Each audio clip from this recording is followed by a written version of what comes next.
ब्रह्म स्वरूप गुरुदेव के चरणों में कोटि कोटि नमन। श्री विचार सागर दर्पण की चौथी तरंग में हमारा चल रहा था कि शंकावादी ने गुरुदेव से यह शंका की थी कि गुरुदेव आपने भगवान राम और भगवान के को ही ब्रह्म रूप कहा है, पर उस काल में जितने और भी ग्वाल गोपियां पशु पक्षी थे, फिर वो भी ब्रह्म होने चाहिए। यूं तो सभी का असली स्वरूप मतलब अधिष्ठान शुद्ध चेतन ब्रह्म है, अर्थात अधिष्ठान की दृष्टि से तो सारा संसार, अब सारे संसार में चारों खाने आ जाती हैं। मनुष्य, पशु, पक्षी आदि सभी ब्रह्म स्वरूप हैं। फिर भगवान राम और भगवान कृष्ण और फिर हम साधारण प्राणियों में तो फिर अंतर तो कुछ हुआ ही नहीं। वो भी ब्रह्म तो हम भी ब्रह्म। यदि कोई अंतर ही नहीं है तो प्राणों में जैसे भगवान राम को ब्रह्म रूप से वर्णन किया गया है, भगवान कृष्ण का भी ब्रह्म रूप से वर्णन किया गया है, वैसे ही उनके साथ रहने वाले और भी जितने प्राणी हैं वो भी सारे ब्रह्म रूप से ही, उनका वर्णन क्यों नहीं आया? उनमें फिर इतना भेद क्यों? भगवान राम और भगवान कृष्ण के स्वरूप में फिर इतना भेद क्यों? इसलिए यह मानना चाहिए कि राम आदिकों के शरीर ही ब्रह्म रूप थे, मतलब जितने और थे सभी के शरीरों के साथ उनको मानना चाहिए कि वो सारे ब्रह्म रूप थे। अब गुरुदेव इसका संशय निवारण कर रहे हैं, संशय का। अब गुरुदेव कह रहे थे कल कि अगर उनके शरीरों को भी हम ब्रह्म कहेंगे तो ये गलत हो जाएगा। उपनिषदों में भी आया है कि सत्यम ज्ञानम अनंतम ब्रह्म। शरीरों के साथ तो वो सत्य के लक्षण घटते ही नहीं है, नहीं तो वो लक्षण घटने चाहिए सत्य वाले, वो तो घटते ही नहीं है। गुरुदेव शंकावादी को ब्रह्म के लक्षण बता रहे हैं कि ब्रह्म सत्य है, ब्रह्म ज्ञान स्वरूप है, ब्रह्म अनंत है, उसका कभी अंत नहीं। पर यह लक्षण तो उनके शरीरों से नहीं मिलते। मिलान करें, देखें, जैसे सबके शरीर नश्वर, भगवान राम का शरीर, भगवान कृष्ण जी का शरीर भी नश्वर। शरीर तो कोई भी ले ले, मृत्यु लोक के अंदर उस शरीर को मृत्यु का सामना करना ही पड़ेगा। भगवान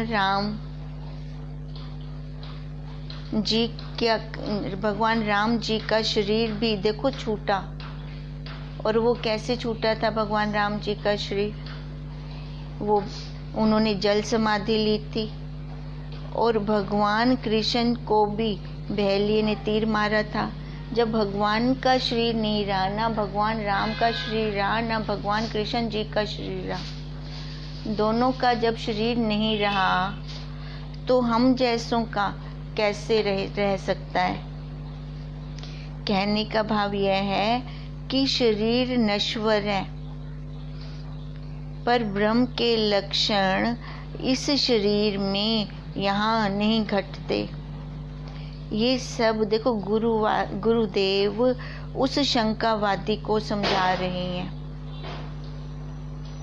शरीर सहित कहा है कि इनको ब्रह्म तो गुरुदेव जी बता रहे हैं, पर कैसे बता रही हैं? देखो, शरीर भी पूजनीय है, किनके? सतगुरुदेव जी के का शरीर भी पूजने के योग्य है। अब वहाँ पर हम गुरुदेव को चरण स्पर्श करते हैं, उनके चरणों को हाथ लगाते हैं। अब या फिर मंदिर या गुरुद्वारा जैसे जाते हैं या आश्रम में जाते हैं तो सबसे पहले हम बाहर सीढ़ियों को ही नमस्कार करते हैं। तो शरीर क्या है, मतलब उसके अंदर, अब शरीर को हम नमस्कार कर रहे हैं, जो ये हम नमस्कार करते हैं किसको करते हैं, उस शरीर के अंदर बैठे हुए परमात्मा को। ये शरीर उस परमात्मा तक पहुंचने का दरवाजा है।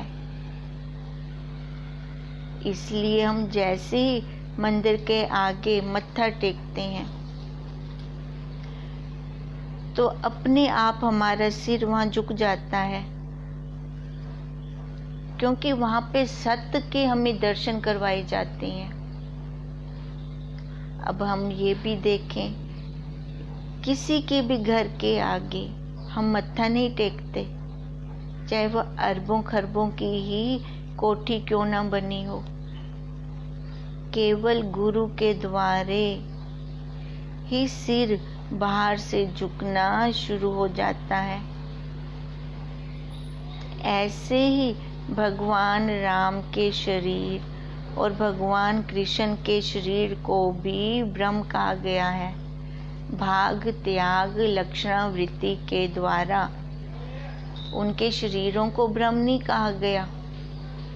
उनका शरीर वहां तक पहुंचने का, हमारे पहुंचने का साधन है। तो वो जो बाहर का मंदिर है, बाहर का शरीर है, वो भी हमारे लिए पूजनीय हो जाता है। अब ये कौन कह रहे हैं, गुरुदेव। किसको कह रहे हैं, शंकावादी को। क्योंकि शंकावादी ने ये शंका की थी कि गुरुदेव आप भगवान राम और भगवान कृष्ण के साथ शरीर ब्रह्म रूप कहते हो। तो उस काल में जितने भी संसार में प्राणी थे, जितने, देखो ग्वाल गोपियां भी थी, कंस भी था, नंद बाबा भी, यशोदा मैया भी, पशु पक्षी भी, जितने भी थे, तो वो सात शरीर अगर ब्रह्म है तो वो भी ब्रह्म होने चाहिए। अब गुरुदेव क्या कह रहे हैं कि हमने ब्रह्म कैसे कहा उनको, भाग त्याग लक्षण वृत्ति के द्वारा। शरीर तो किसी का रहता नहीं है, चाहे वो भगवान राम का ही क्यों ना हो, भगवान कृष्ण का ही क्यों ना हो। उसमें ये सत्यम ज्ञानम अनंतम ब्रह्म के लक्षण तो घटते ही नहीं है। हाँ, बाकी जैसे मंदिर के आगे सिर झुकता है, गुरुद्वारे के आगे मत्था अपने आप टिकता है, आश्रम जाते हैं तो फिर पहले बाहर सीढ़ियों को स्पर्श करके अपने माथे पे लगाते हैं, क्योंकि वो अंदर जाने का द्वार है, वो अंदर जाने का दरवाजा है। तो ऐसे ही इनके शरीर को भी, भगवान राम के भी और भगवान कृष्ण के शरीर को भी ब्रह्म कहा गया है। उनके अंदर भी सत्य रूप से वह आप ही विराजमान होकर के बैठा है। तो गुरुदेव जी बता रहे हैं कि शरीर को ब्रह्म नहीं कहा।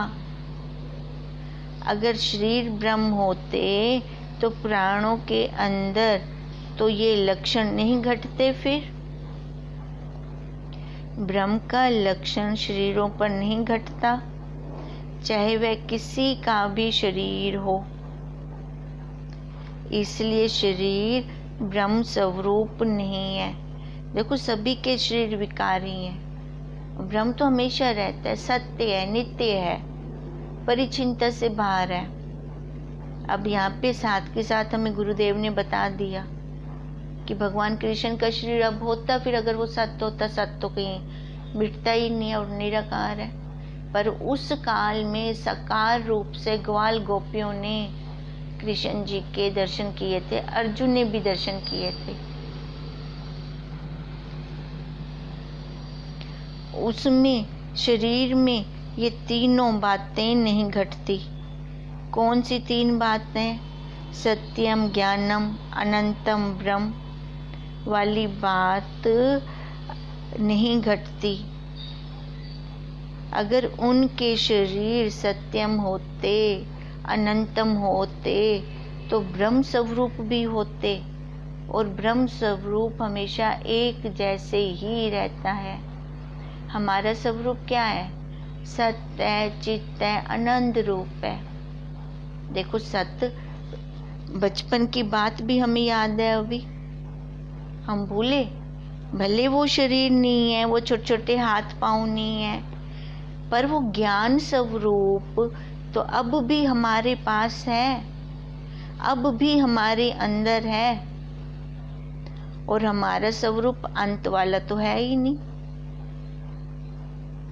पर जो ये शरीर है वो तो अंत वाले हैं।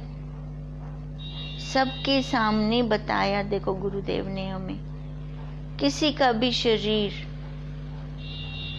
हमेशा टिकने वाला नहीं है। जब भगवान के शरीरों का भी अंत हुआ तो इनके शरीरों का फिर हम क्या कहें? जब भगवान जी का शरीर भी नहीं रुका तो इन संसारियों का हमारा क्या शरीर टिका रहेगा?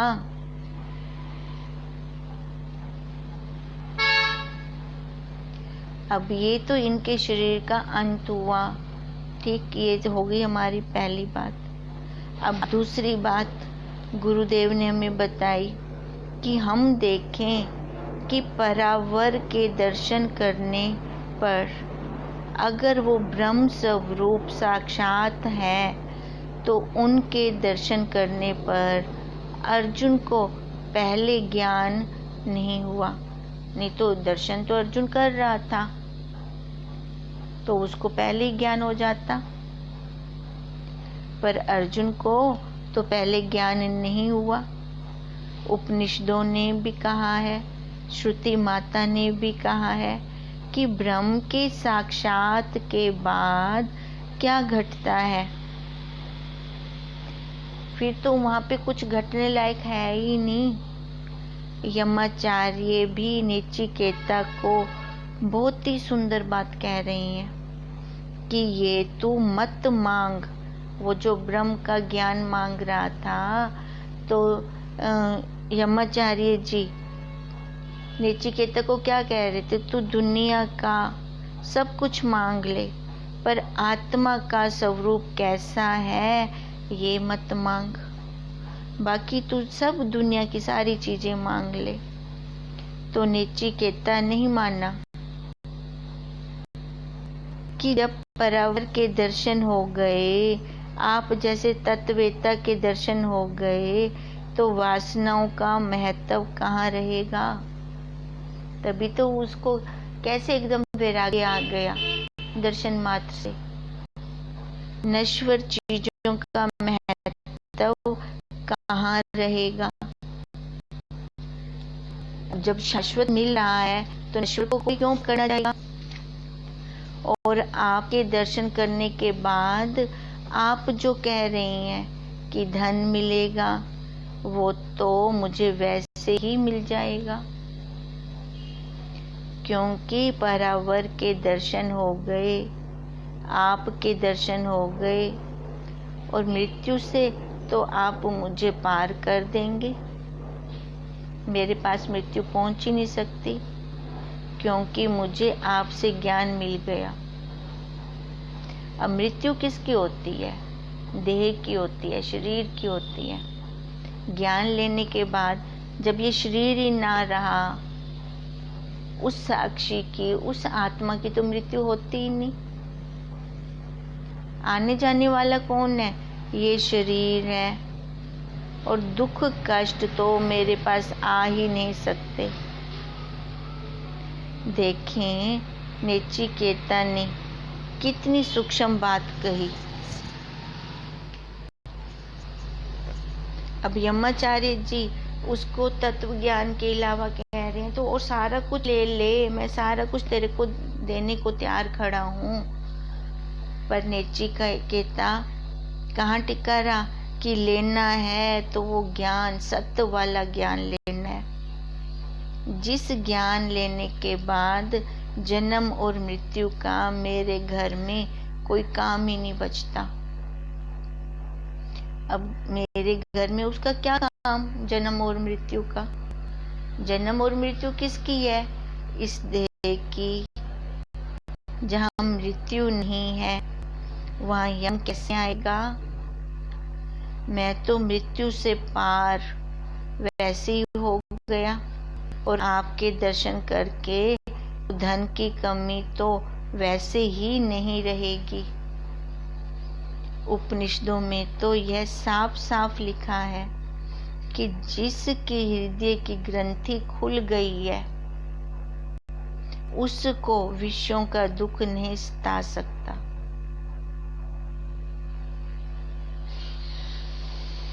जिसने परावर के दर्शन कर लिए वह सब बंधनों से मुक्त हो गया और उसके कर्म क्षीण हो गए। काम करने से वो कर्ता नहीं बनेगा, वह कर्ता भी अकर्ता बन जाएगा। कर्म उसके शून्य हो जाएंगे और संशय सब उसके खत्म हो जाएंगे। तो गुरुदेव जी कह रही हैं कि ऐसा तो हुआ ही नहीं।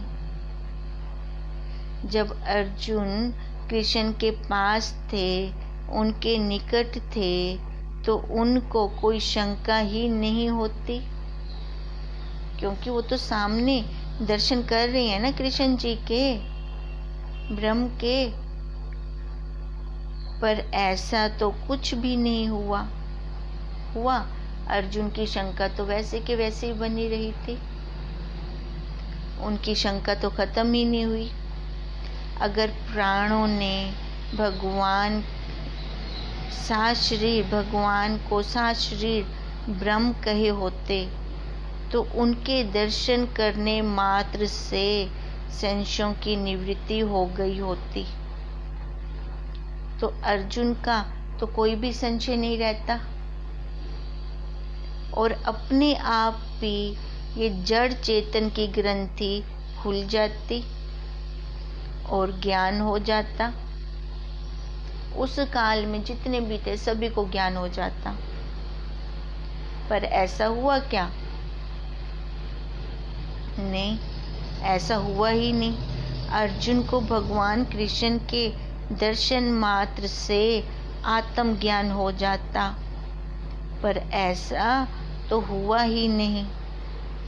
देखें गुरुदेव जी ने कितनी ऊंची बात हमें बताई है, कितनी ऊंची बात कह दी, और सबको ज्ञान हो जाता, संशय सबके खत्म हो जाते।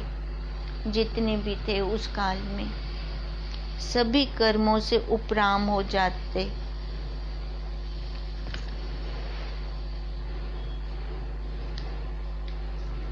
सारे कर्तापन से ऊपर उठ जाते। पर ऐसा नहीं हुआ। अगर ऐसा होता तो अर्जुन के सामने भगवान कृष्ण को गीता के 18 अध्याय नहीं बोलने पड़ते। दर्शन मात्र से ही अर्जुन को ज्ञान हो जाता। अब भगवान राम को इतने अध्याय न बोलने पड़ते। बताओ भगवान कृष्ण को कितना बोलना पड़ा, कितना बोले भगवान कृष्ण। पर अर्जुन के सामने, फिर नहीं तो अर्जुन के सामने ना बोलते ना, फिर साशरीर ही वो दर्शन करके ज्ञानवान हो जाता।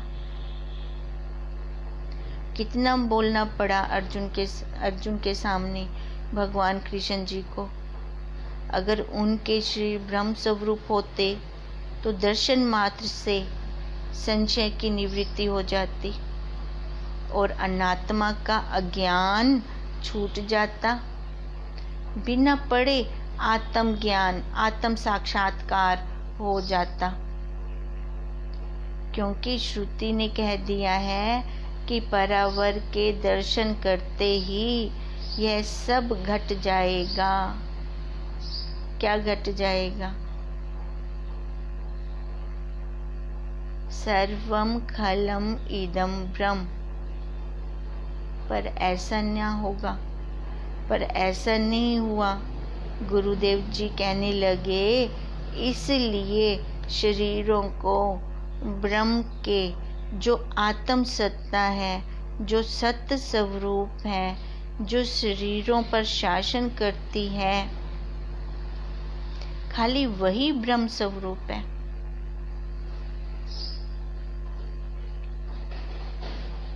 अब शरीरों का बाध करके, शरीरों का बाध करेंगे तभी उस सत्ता का, उस जो शरीरों पर शासन करती है, वही उसी ब्रह्म स्वरूप का, उसका अनुभव होता। इसलिए इसको जानना अपने बस की बात नहीं। हम खुद अपने ऊपर देखें कि हम अपने आप जान पाए। अब जब गुरुदेव हमारे सामने बैठे, हमारी ज्ञान की निवृत्ति, अज्ञान की निवृत्ति हो जाएगी, संशयों की निवृत्ति हो जाएगी। जब वो अपना मुख ना खोलें, खाली उनके दर्शन मात्र से देखो वो शांति संतोष मिलेगा, पर वो उसी काल तक ही होगा। क्योंकि उनकी ओरा, जो वायु उनको टच करके हमारे पास आती है, वो हमें शांति देती है। उनकी ओरा हमें शांति देती है। तभी तो ब्रह्म ज्ञानियों के आगे संशयों की निवृत्ति अपने आप हो जाती है। वो उस काल तक होती है जब तक वो सात शरीर हमारे सामने बैठे हैं। पर बाद में सात शरीर तो कोई भी साथ नहीं रह सकता, इकट्ठे नहीं रह सकते। वो तो शरीर है तब तक ठीक है, जब शरीर नहीं है तो फिर से वही दुख परिस्थिति, वही कल। तो गुरुदेव इसलिए हमें तत्व का ज्ञान दे रही हैं, उस ब्रह्म स्वरूप पे बिठाना चाह रही हैं। इसलिए तभी तो कह रही हैं कि इस ज्ञान को जानना हमारे बस की बात नहीं। इसके लिए तत्वज्ञ पुरुषों के चरणों में बैठना ही पड़ेगा। तो पुराणों में शरीर को ब्रह्म नहीं कहा, तो शरीर को भाग त्याग लक्षणावृत्ति द्वारा भगवान राम और भगवान कृष्ण के शरीर, भगवान राम और भगवान कृष्ण को ब्रह्म कहा है। और वही सारे सर्व खल इदम ब्रह्म, कि वो सारा ब्रह्म है। शरीरों का त्याग करके भाग त्याग लक्षणावृत्ति द्वारा बाकी जो शेष बचा वही ब्रह्म है। अब ये होगी हमारी दूसरी बात। पहली बात क्या कही थी? सत्यम ज्ञानम अनंतम ब्रह्म, कि ब्रह्म ही सत्य है, शरीर सत्य नहीं है, शरीर ब्रह्म स्वरूप नहीं है।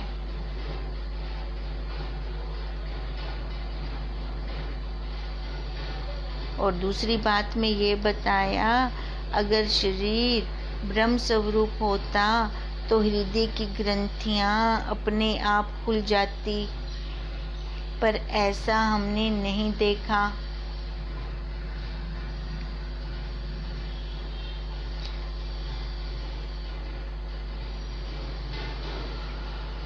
श्रुति माता ने कहा है, प्राणों में शरीर को ब्रह्म नहीं कहा। अब ये गुरुदेव क्या कह रही हैं? आपने शंकावादी को कह रही हैं कि आपने ठीक नहीं समझा। अगर उनको ब्रह्म कह रही हैं तो कैसे कह रही हैं? भाग त्याग लक्षणावृत्ति के द्वारा।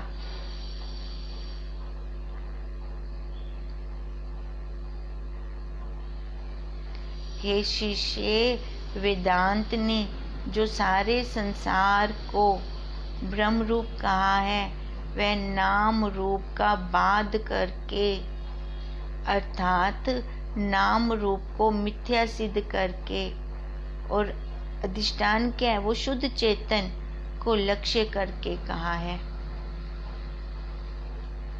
अब एक उदाहरण भी दे रही हैं। जैसे किसी सराफ के पास यदि शुद्ध सोने का बना हुआ चूहा है, तांबे मिश्रित सोने का बना गणेश ले जाकर वह पूछा जाए कि इन दोनों में से किसका मूल्य अधिक है, तो वह सराफ चूहे का ही मूल्य अधिक बताएगा। यदि उससे पूछा जाए कि गणेश को आपने चूहे से कम कैसे बताया, तो वह उत्तर देगा, मूल्य बताते समय मेरी दृष्टि गणेश और चूहे पर नहीं थी, केवल सोने पर ही थी। अर्थात उस समय में गणेश और चूहे के नाम रूपों का बाध करके चेतन, वो साक्षी, वो आत्मा उनके अधिष्ठान सोने को ही देख रहा था। अब क्या देख रहा है सुनार? खाली उसकी दृष्टि सोने पर है, नाम रूप आकार नहीं है। ऐसे तो गणेश जी महान है, वो बड़े हैं, चूहा तो उनकी सवारी है मूषक, पर वो फिर नाम रूप का बाध कर देता है सुनार। इसी प्रकार वेदांती मतलब ब्रह्म ज्ञानी भी जब यह कहता है कि यह सारा संसार ब्रह्म है, सर्वम खल इदम ब्रह्म, तब यह समझना चाहिए कि वह संसार के नाम रूप का बाध कर वह संसार के अधिष्ठान शुद्ध चेतन ब्रह्म को लक्ष्य करके ही कह रहा है। ये हमारी बुद्धि में तब बैठ जाना चाहिए। इस प्रकार हे शिष्य, यदि तुम भगवान कृष्ण के शरीरों का बाध करके फिर ब्रह्म कहोगे तो भी ठीक नहीं, क्योंकि यूं तो सभी शरीर नाम रूप का बाध करके ब्रह्म कहला सकते हैं। यदि बिना बाध किए ही राम कृष्ण आदिकों के शरीर को ब्रह्म कहोगे तो भी ठीक नहीं। अगर देखो ऐसे तो सभी के शरीर ब्रह्म हो जाएंगे बिना ज्ञान के भी, चाहे वो ज्ञान ले चाहे ना ले। अब गुरुदेव उस शंकावादी की शंका का अच्छी तरह से निवारण करना चाह रहे हैं कि दोनों तरह से उसको दिखा रहे हैं कि यदि तुम भगवान राम भगवान कृष्ण के शरीरों का बाध करके ब्रह्म कहोगे तो भी ठीक नहीं है, क्योंकि यूं तो सभी के शरीरों का नाम रूप का बाध करके ब्रह्म कहला सकते हैं वो भी। यदि बिना बाध किए ही राम कृष्ण आदिकों के शरीर को ब्रह्म कहेंगे तो भी ठीक नहीं है, क्योंकि दूसरों के शरीरों की तरह हाथ पांव आदि अवयव तो भगवान के भी हैं, वैसे का वैसे ही है, रूप वाले हैं, क्रिया वाले शरीर है। शरीर का निरअवयव निरूप अक्रिय ब्रह्म से अभेद नहीं बन सकता। ब्रह्म का तो शरीर ही नहीं है, तो हम दोनों की एकता कैसे कर सकते हैं? इससे यह सिद्ध हुआ कि राम कृष्ण आदिक अवतारों के शरीर ब्रह्म रूप नहीं होते, किंतु मायक ही हैं, माया से रचे हुए हैं। और पुराणों में जहाँ भगवान राम भगवान कृष्ण की ब्रह्म रूपता का वर्णन आया है, वहाँ शरीर का तो नाम ही नहीं है। कहाँ पे शरीर कहा गया कि उनका शरीर ब्रह्म है? इसलिए यह समझना चाहिए कि पुराणों का अभिप्राय भगवान राम भगवान कृष्ण आदि के असली स्वरूप को ब्रह्म बतलाने में है, ना कि उनके शरीर को। ये समझ में आना चाहिए। इसको एक बार फिर से रिवाइज कर लेना घर पे, कल फिर हम आगे करते हैं। ओम तम नमामि हरिं परम, ओम तम नमामि हरिं परम, ओम तम नमामि हरिं परम। ब्रह्म स्वरूप गुरुदेव के चरणों में कोटि कोटि नमन।